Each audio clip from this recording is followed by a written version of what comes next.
Hello friends, आज की class में हम डिस्कस करेंगे मैथ्स का मॉक नंबर 6। जैसा कि आप जानते हैं कि ये स्पेशल यूपीएसआई या यूपी कांस्टेबल के लिए तैयार किया जा रहा है। लेवल इसका उसी तरह का रखा जा रहा है, लेकिन साथ ही में इसके अंदर जो भी क्वेश्चंस कवर किए जा रहे हैं वो आप ध्यान रखें कि बाकी के एग्जाम्स में भी इसी तरह के क्वेश्चंस पूछे जाते हैं। क्वेश्चंस का पैटर्न थोड़ा हाई या लो हो सकता है, बट जो कॉन्सेप्ट्स होते हैं क्वेश्चंस के वो सिमिलर होते हैं।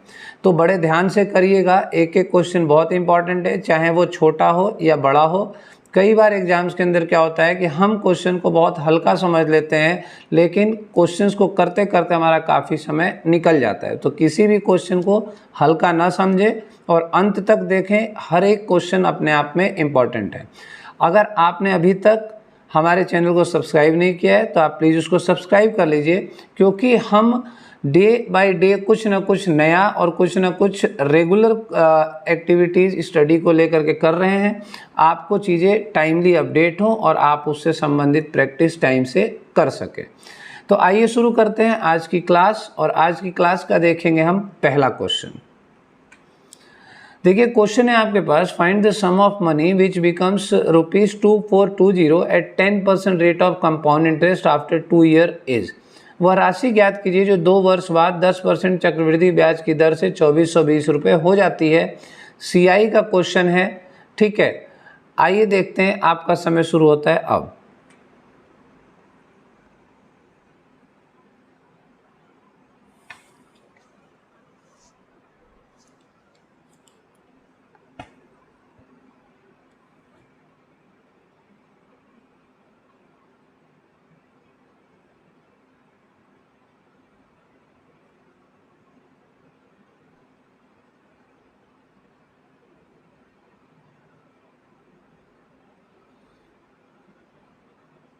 ओके, चलिए देखते हैं इसका सही आंसर। पहली बात तो ये कि इस क्वेश्चन को आपको करने की जरूरत नहीं पड़ेगी, ऑप्शन देख करके आप क्वेश्चन लगा सकते हो। जैसे 2420 रुपये, यहाँ देखिए 10% है और 2 साल के लिए। तो अगर मैं इससे लमसम 2400 का 10% नीचे गिराऊं तो 10% 242 और 242 है ना, मतलब 400 के आसपास ही नीचे गिर जाएगा। बिल्कुल एक रफ आइडिया पर आपको बता रहा हूँ। तो ये जब 400 नीचे गिर जाएगा तो वो मनी ना तो 1000 के बराबर है, ना 1500 के बराबर है, और ना ही 2500 के तो होगी ही नहीं। तो सही आंसर आपका 2000 हो जाएगा। बिना किए इस तरह के क्वेश्चन एक बार ऑप्शंस को भी देख लिया करिए कि भाई वो आपको क्वेश्चन में दी गई संख्या से कितना दूर और कितना पास है। बाकी आइए कॉन्सेप्ट की बात करते हैं। Amount is equals to principal 1 + r/100 की पावर t बनेगा, ठीक है। अब यहाँ पर अमाउंट आपके पास 2420 है, अपॉन प्रिंसिपल है। ये अगर r आपका 10 रख दें तो 110/100 की पावर 2 दी गई है। अब ये यहाँ से उड़ा दीजिए, इसको आप कर दीजिए 2420 इंटू 10 इंटू 10/11 इंटू 11 बराबर p, ठीक है। अब ये कट जाएगा, ये चला जाएगा 22 बार 220 हो गया, ये चला गया 11 दूनी 20 हो गया, है ना। और आपके पास 20 के आगे 2 जीरो मिल गए, 2000 हो गया। तो ये अगर आपका मान लीजिए ऑप्शन बिल्कुल करीब करीब होता है, जैसे 2000 होता, 1900 होता, है ना, या 2100 होता, तो आपको थोड़ा डाउट होता। नहीं तो आप सीधा इसको ऑप्शन लगा सकते हैं। और अगर वैसा डाउट हो तो इस तरह से इस क्वेश्चन को करें। नेक्स्ट क्वेश्चन की ओर बढ़ते हैं।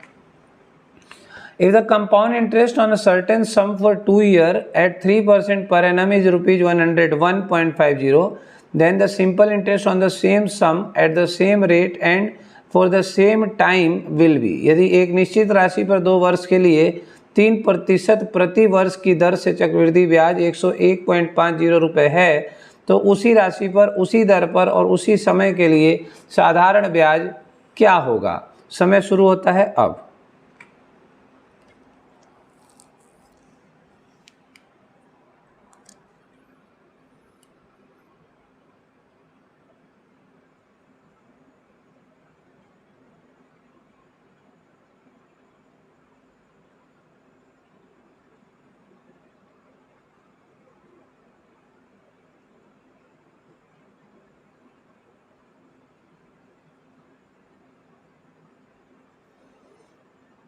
Okay, time up. चलिए देखते हैं, इसका करेक्ट आंसर है 100। अब आप देखिए, क्या इसकी फिगर को देख करके ऐसा क्वेश्चन कर सकते हैं? नहीं कर सकते हैं, ठीक है ना। 3% के हिसाब से डाउन तो जाएगा, तो मान लो कि डाउन अगर जाएगा तो सीआई में कितना जाएगा? बहुत माइनर जाएगा। लेकिन माइनर जाएगा तो आपके पास एक ये ऑप्शन रह जाता है, ये एक ऑप्शन रह जाता है। लेकिन वो निकालने को क्या कह रहा है? वो सिंपल इंटरेस्ट निकालने को कह रहा है। तो कुछ भी निकालने को कहे, लेकिन 3% के हिसाब से ये दोनों आपस में टकरा जाते हैं, तो थोड़ा आपको अभी यहाँ पर कैलकुलेशन करने की जरूरत पड़ेगी। चलिए देखते हैं क्वेश्चन। इसको करने का मकसद क्या है? देखिए, कोई एक प्रिंसिपल है, if the compound interest on certain sum, sum का एक प्रिंसिपल है। अब प्रिंसिपल पर आपको क्या दिया हुआ है? सीआई दिया हुआ है। सीआई दिया हुआ है 101.50। इसमें आपको रेट दिया हुआ है 3%। इसमें आपको टाइम दिया गया है कितना? 2 साल, ठीक है। और आपसे कह रहा है कि ये प्रिंसिपल निकालने की जरूरत तो हमें पड़ेगी, ठीक ना। फिर वो कह रहा है कि आप यहाँ पर निकालो एसआई कितना होगा। अगर R = 3% है, ठीक है, T = 2 साल है, तो इस क्वेश्चन में आपके पास P मिसिंग है दोनों ही जगह। लेकिन इसके माध्यम से आप P निकाल सकते हैं, ऐसा आपको प्रतीत हो रहा है। और स्टूडेंट एग्जाम के अंदर यही करेगा। लेकिन क्वेश्चन इस पैटर्न पे जाते जाते काफ़ी लंबा हो जाएगा, ठीक है। तो उससे बचने के लिए अब यहाँ पर फॉर्मूला लगाएगा वो CI का, है ना, और उससे P निकालने का प्रयास करेगा। तो उसको अवॉइड करें, आप इस मेथड को सीखें, इसको कैसे कर सकते हैं। मान लीजिए P = 100 है, ठीक है ना।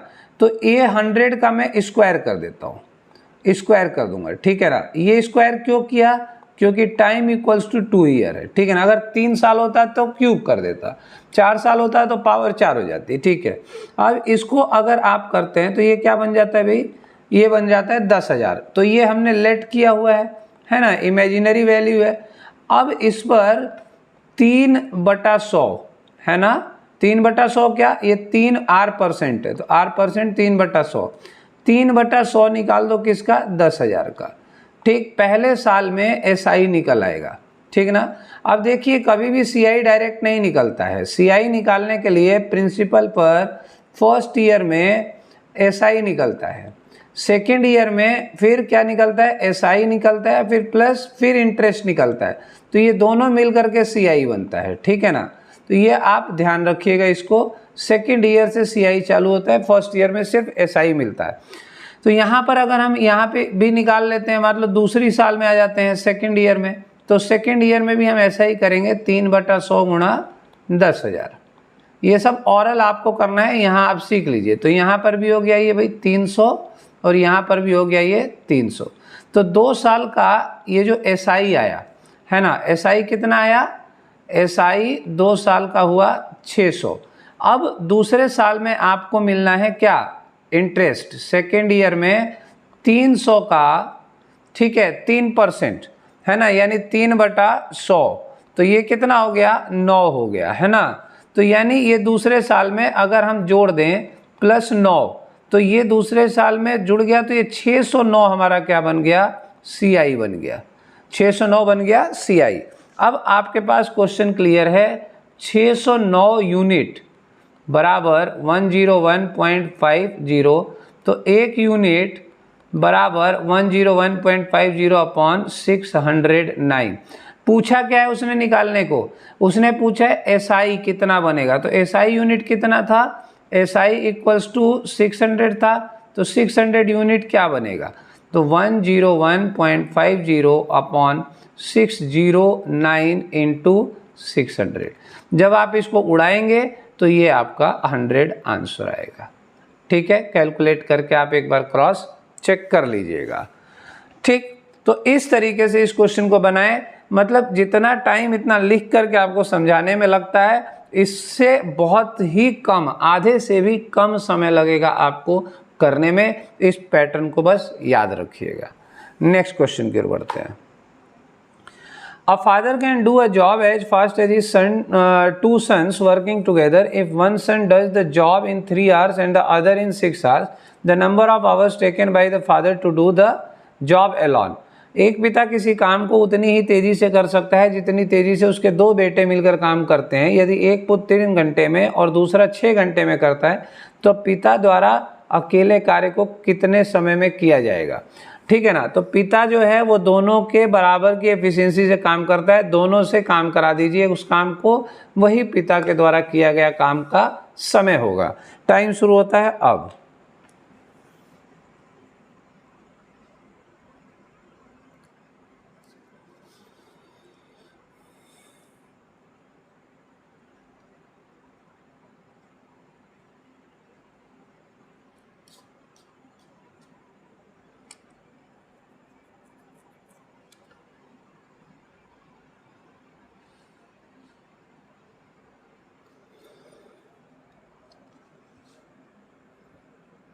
चलिए, इसका करेक्ट आंसर है 2 घंटा।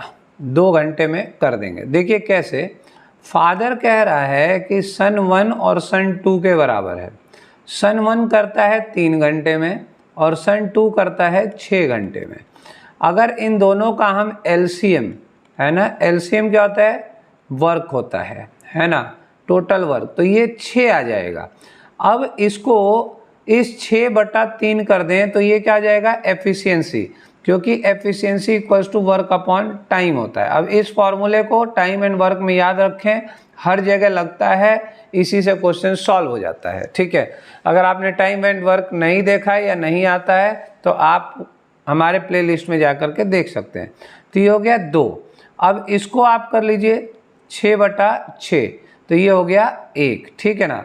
अब ये दोनों की एफिशिएंसी आ गई, इनको जोड़ दीजिए तो दोनों की एफिशिएंसी हो गई 3। ठीक है ना, ये क्या बनी 3। अब आपको पिता से कराना, मतलब 3 की एफिशिएंसी से कराना है, तो टाइम निकालना है तो वर्क अपॉन एफिशिएंसी हो जाएगा। ठीक है ना। तो वर्क कितना है 6, टाइम कितना है 3, 3 दूनी 6, 2 घंटे में पिता कर देगा, क्योंकि दोनों मिल के 2 घंटे में करेंगे और मिल के करने के बराबर जो क्षमता है वो पिता की है, तो वो दोनों मिल के 2 घंटे में करेंगे, पिता 2 घंटे में। Next question, 20 women can do a work in 16 days, 16 men can complete the same work in 15 days. The ratio between the capacity of a man and a woman is, 20 महिलाएं 16 दिनों में एक काम कर सकती हैं, 16 आदमी उसी काम को 15 दिनों में पूरा कर सकते हैं। एक पुरुष और एक महिला की क्षमता के बीच का अनुपात ज्ञात करें। बस इतना ध्यान रखिएगा, मैं आपको हिंट देता हूं कि यहाँ पहले वुमेन और बाद में मैन है, लेकिन आपसे आंसर पूछ रहा है मैन और वुमेन का रेशियो, तो उसी हिसाब से संख्या को रखिएगा। टाइम शुरू होता है अब।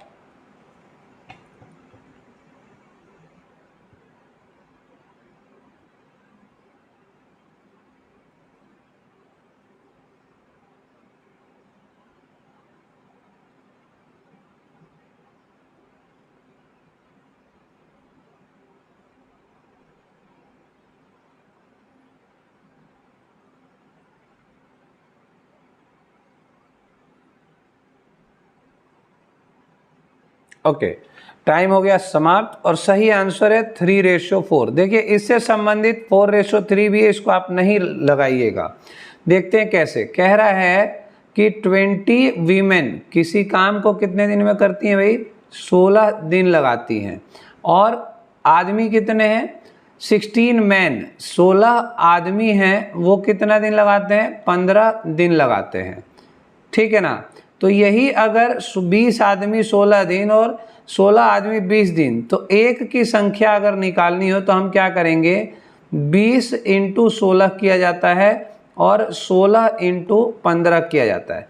तो ये क्या हो गया, ये मैन का हो गया, ये वीमेन का हो गया। और उसने पूछा है मैन और वीमेन का रेशियो, तो मैन रेशियो वीमेन कर दें तो मैन की संख्या आपके पास है 16 × 15 और वुमेन की है 20 × 16। ठीक है, ये रेशो हो गया, इसको आप उड़ा दीजिए, 16 से 16, 5 3 15 और 5 चौका 20, 3:4।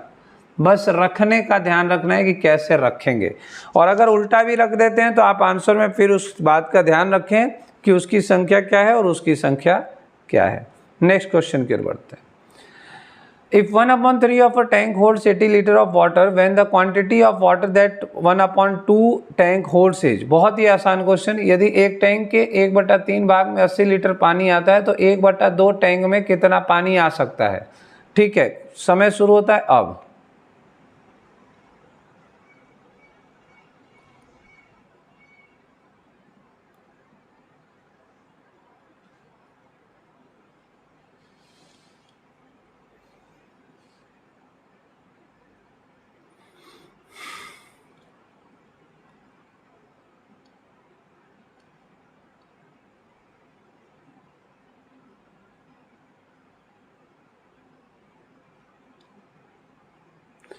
ओके, टाइम अब। 30 सेकंड का क्वेश्चन नहीं था भाई, देखते ही क्वेश्चन हो रहा है, ठीक है ना। ये होगा 120 लीटर, ठीक है। देखो 1/3 टैंक में पानी आता है कितना, 80 लीटर। तो पूरे टैंक में कितना आएगा, फुल में 80 × 3 हो जाएगा, ठीक है ना। ये उधर चला जाता है, तो ये हो गया भाई 240 लीटर। तो पूरी टंकी में जब 240 आता है तो आधी टैंक में कितना आएगा, तो पानी भी तो आधा हो जाएगा, 240/2 120 लीटर। बस आप लोग ये बताइएगा, दो बातें आप जरूर बताएं। एक तो कि वो क्वेश्चंस जो आप 30 सेकंड में कर गए, ठीक है, और एक वो जो 30 सेकंड में नहीं हुए कि भाई वो नहीं हुए। जो आपने बता दिया कि हो गए तो 30 सेकंड में तो हो ही गए, नहीं कि बताने की जरूरत नहीं है। और दूसरी बात ये बताएगा कि ये वाला किससे नहीं हुआ, ठीक है ना, 30 सेकंड के अंदर। प्लीज़ ज़रूर बताइएगा। कमेंट बॉक्स खुला हुआ है, आप अपने सजेशन दीजिए, आप अपनी रिक्वायरमेंट्स दीजिए, हम पूरा प्रयास करेंगे उस चीज़ को पूरा करने का। नेक्स्ट क्वेश्चन की ओर बढ़ते हैं। A train passes 2 bridges of length 800 metre and 400 metre in 100 second and 60 second respectively. The length of the train is. एक ट्रेन क्रमशः 100 सेकेंड और 60 सेकेंड में 800 मीटर और 400 मीटर लंबाई के दो पुलों को पार करती है। ट्रेन की लंबाई कितनी है? समय शुरू होता है अब।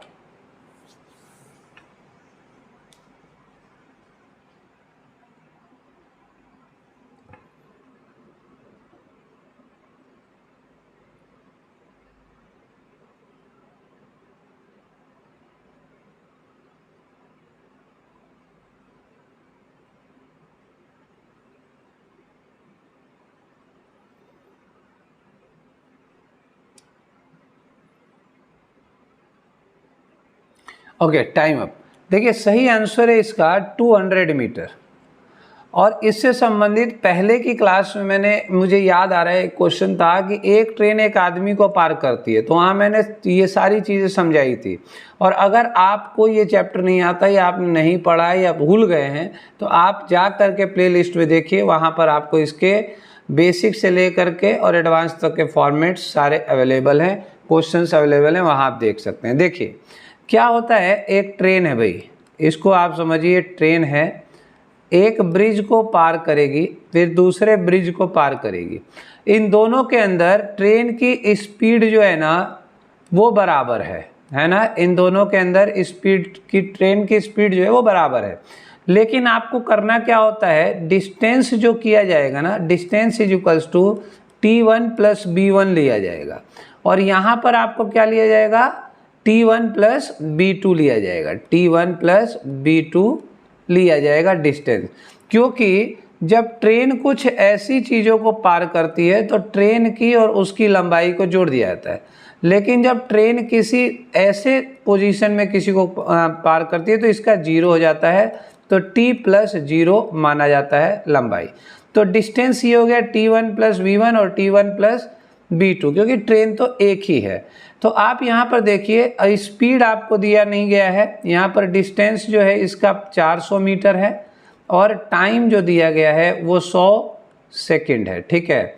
और यहाँ पर आपको क्या दिया गया, डिस्टेंस जो दिया गया है वो पहले वाले में 800 मीटर है, ये 800 मीटर है, ये 400 है। और यहाँ पर आपको टाइम जो दिया गया है वो 60 सेकंड दिया गया है, ठीक है।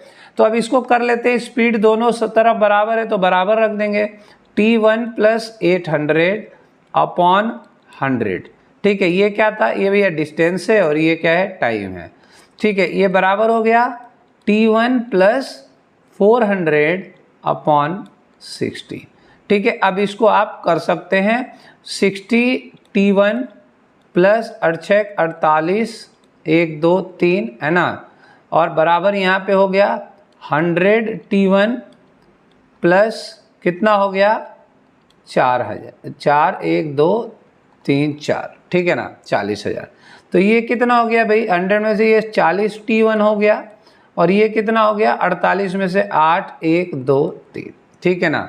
तो ये उड़ा दीजिए यहाँ से और ये उड़ा दीजिए, 4 दूनी 8, 200 बराबर T1, है ना। जब एक एक वैल्यू आपको काट के सिखाएंगे तो टाइम तो लगेगा भाई, और इससे आप ये ना जज करें कि बहुत टाइम लगता है। जब इसको हमें आंसर निकालना हो तो पता है, जिसको पता है कि क्या करना है तो उसको टाइम नहीं लगेगा, ठीक है। तो नेक्स्ट क्वेश्चन की ओर बढ़ते हैं। A train 800 meter long is running at the speed of 78 km per hour. If it crosses a tunnel in 1 minute, then the length of the tunnel in meter is, ठीक है ना, metre में निकालना है। 800 मीटर लंबी एक रेलगाड़ी 78 kilometre प्रति घंटा की गति से चल रही है। यदि वह एक सुरंग को 1 मिनट में पार करती है तो सुरंग की लंबाई मीटर में क्या होगा। देखिए ये ट्रेन है, ये क्या है, टनल है। आपको पता है इस क्वेश्चन के अंदर क्या करना है। समय शुरू होता है अब।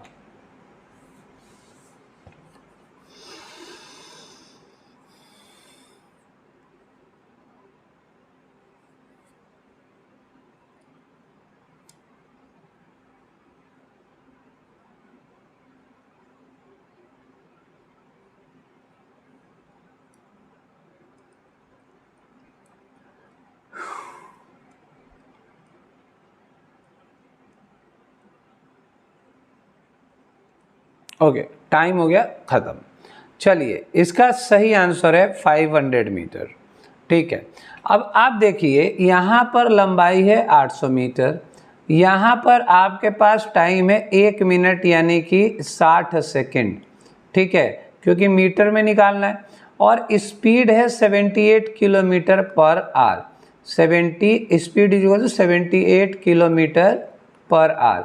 तो इसको मीटर पर सेकंड में कन्वर्ट करने के लिए मैं पहले बता चुका हूँ कि 78 इंटू छोटे में करना है तो छोटा ऊपर 5/18 और बड़े में करना है तो 18/5। तो ये हो गया आपका मीटर पर सेकंड, ठीक है।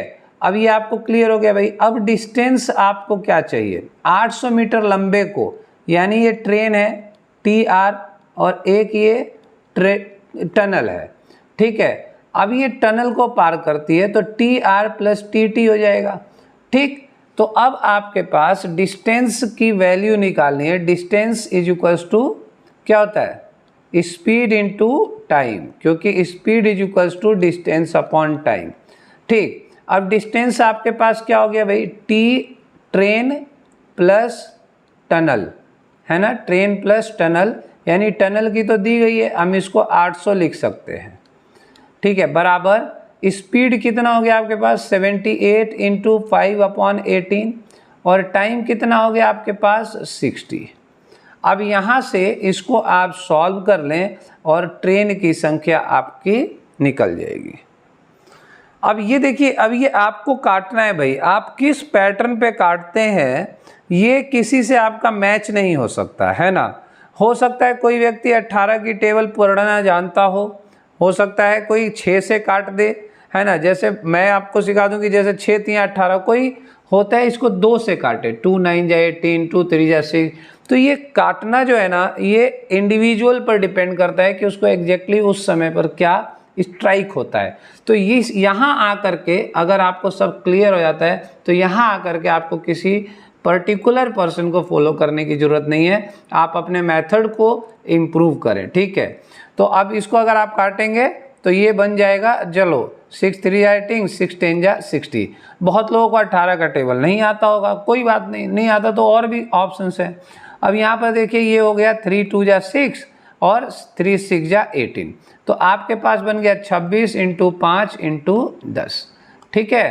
तो इसको आप मल्टीप्लाई कर दें, है ना, ये हो गया 50 इंटू 26, देखिए कितना बनता है, ठीक है। तो आप इसको कैलकुलेट कर लीजिएगा, 500 मीटर इसका सही आंसर है।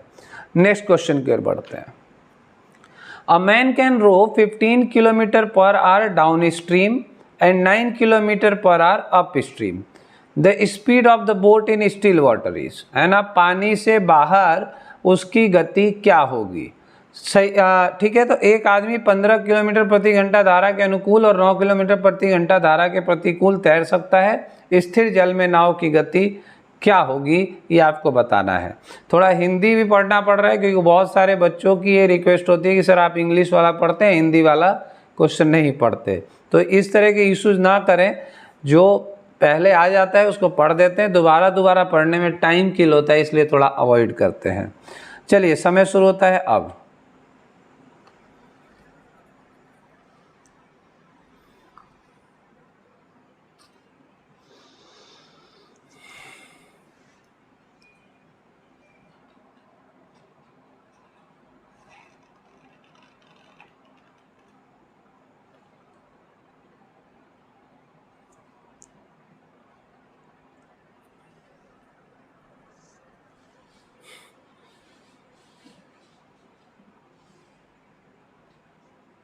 चलिए सही आंसर इसका, टाइम हो गया है समाप्त आपका। सही आंसर है 12 किलोमीटर प्रति घंटा।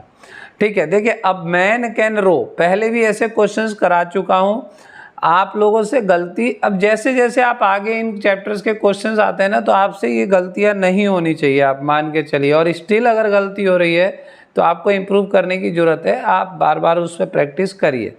Man can row 15 kilometre per hour downstream and 9 kilometre per hour. अब देखिए ये नाव है ना, ये बोट है और ये धारा है, इसको हम डाउन स्ट्रीम कहते हैं।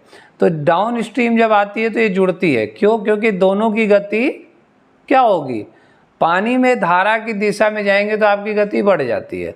लेकिन यही चीज़ अगर आप बोट आप इधर ले जा रहे हैं और ये स्ट्रीम है ना, धारा की दिशा थोड़ी बदल पाएंगे, बोट वाले बदल सकते हैं, और बोट को ऐसे, तो इसमें जोर लगता है ना। तो यहाँ पर क्या होगा, स्पीड आपकी हो जाती है कम।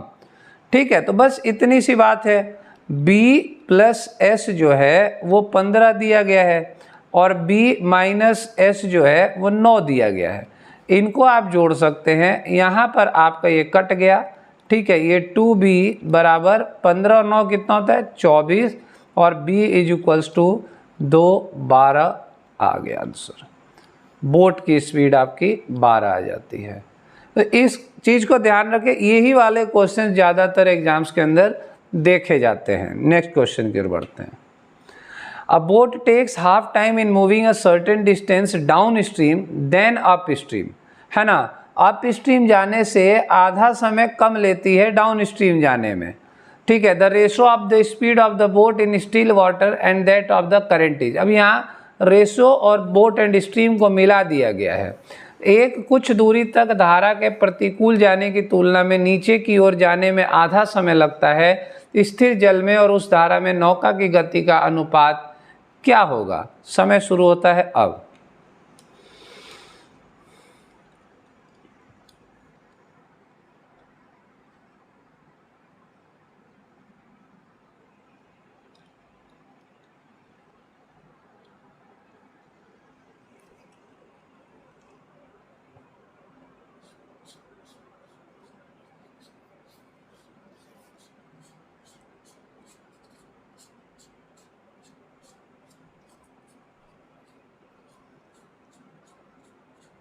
Okay, time up. सही आंसर है 3:1। ठीक है ना जी। क्वेश्चन को देखिए क्या कह रहा है, a boat takes half time in moving a certain distance downstream. ठीक है ना, तो यहाँ पर डाउन स्ट्रीम आपको पता ही चल गया, ये वाला है, ये स्ट्रीम है, ये बोट है, ये स्ट्रीम है, ये बोट है ना। अब इसमें क्या होता है, इसमें जुड़ता है, इसमें माइनस होता है, लेकिन यहाँ समय आधा हो जा रहा है। तो यहाँ पर अब लेते हैं s - b बराबर आधा s + b, यही वो कह रहा है। तो ये 2s - 2b = s + b। ठीक है ना जी। तो इसको आप ले लीजिए 2s माइनस, ठीक है क्या, s = b + 2b। ठीक है, तो ये कितना हो गया 3b और ये हो गया 1s। ठीक ना सर। तो अब वो क्या कह रहा है कि the speed ratio of the speed of boat and that of the current is. ठीक है, तो इसको थोड़ा उल्टा कर देना था, इसके अंदर इस साइड इसको ले लेना था, क्योंकि यहाँ पर आ जाएगा बोट की वैल्यू 1 आ जाएगी, the ratio of the speed of boat is, ठीक, and still in still water that of the current is. तो 3 और 1 का रेशो आपको यहाँ से मिल रहा है, आप इसको उठा लीजिए और 3 और 1 का रेशो 1 ही है, आंसर करेक्ट हो जाएगा। क्लियर है? नेक्स्ट क्वेश्चन की ओर बढ़ते हैं। क्वेश्चन है, a cistern has 2 pipes, one can fill it with water in 8 hours and other can empty it in 5 hours. In how many hours will the cistern be emptied if both the pipes are opened together when 3/4 of the cistern is already full of water?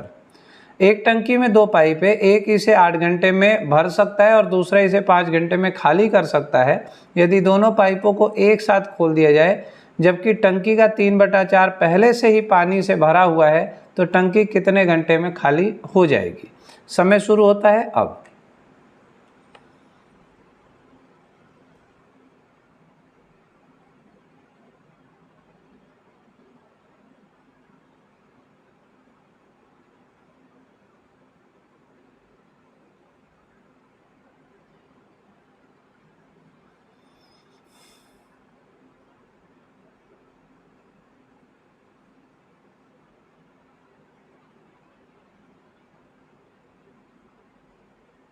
Okay, time up.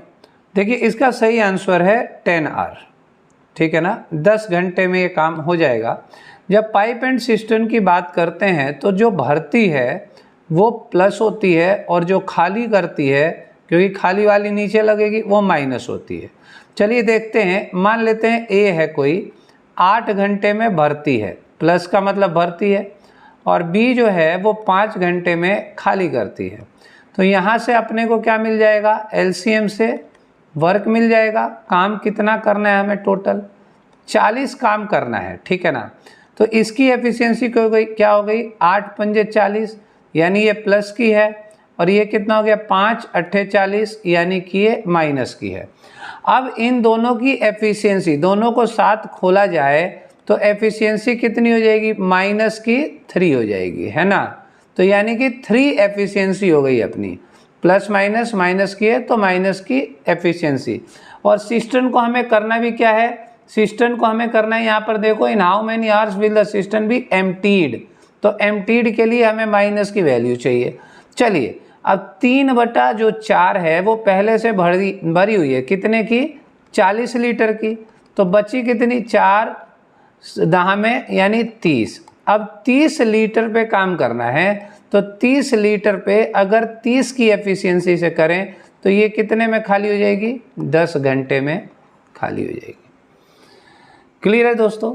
तो questions ठीक हैं, बस थोड़ा आपको पढ़ने की speed बढ़ानी पड़ती है और फिर कैलकुलेशन की स्पीड बढ़ानी पड़ती है, क्योंकि कंसेप्ट एक बार आपने सीख लिया तो वो आपके क्वेश्चंस के अंदर लगने ही लगने हैं।